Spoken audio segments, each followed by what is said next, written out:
Okay, so we just have 2 quick questions to go through, so this shouldn't take long at all. So today we're going to be going through the last 2 questions in the Faraday's Law. These are the clicker questions from 323.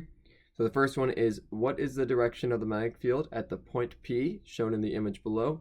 The image below shows 2 current-carrying wires, both carrying current upwards. And point P is located a little bit closer to the current carrying wire on the left. So what is the direction of the magnetic field point P, and both wires have the same magnitude of current?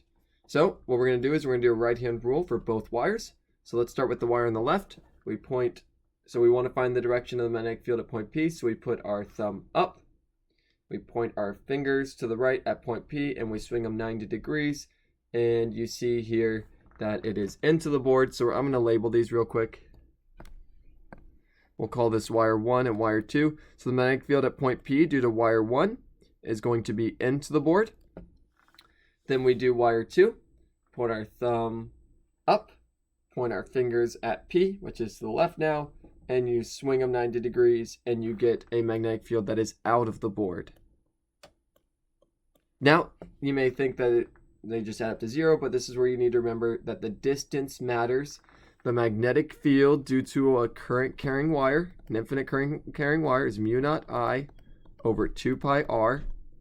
So the distance here to current 1 is smaller, whereas the distance to 2 is larger. So if I have a smaller number, I get a bigger value. And so B1 greater than B2. And so this one is the one that's going to dominate. So you get into the page as the answer, because it's 2 vectors that cancel, one going into, one going out of, but the one going into is larger. So pretty quick there. And then for the next one, quickly jumping, this is the moving rod. So this is the moving piece of conductor in a magnetic field. So let's go ahead and draw it. We have our long wire, which is 20 kilometers long, which is 20 e to the 3 meters. And it is moving perpendicular. So if it's moving this way, velocity, we'll go ahead and just say it's moving perpendicular to the magnetic field. So either the magnetic field's out of the board or into the board. Just needs to be perpendicular. The magnetic field could even be up or down. That also works. We're just going to say it's like this. So magnetic field is into the board. And this thing is traveling at a velocity of 10 kilometers per second, which is the same as 10 times e to the 3 meters per second. The question is, what is the induced EMF?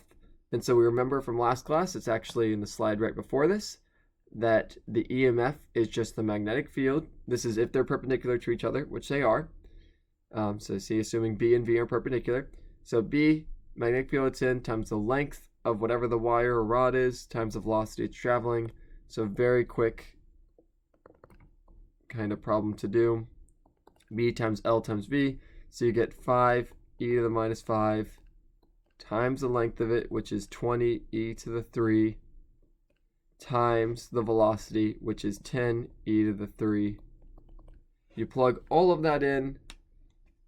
5 times 20 times 3. 5 e to the minus 5 times 20 e to the 3 times 10 e to the 3. And you get 10,000 volts, which is close to kind of what they actually ended up getting. Remember when we did it, they actually had 3.5 kilovolts. So that's that. That's all the problems we have here. If you have any questions on these, please feel free to email me. Otherwise, have a great rest of the day. And I have office hours at 1 p.m. as well if you have any further questions.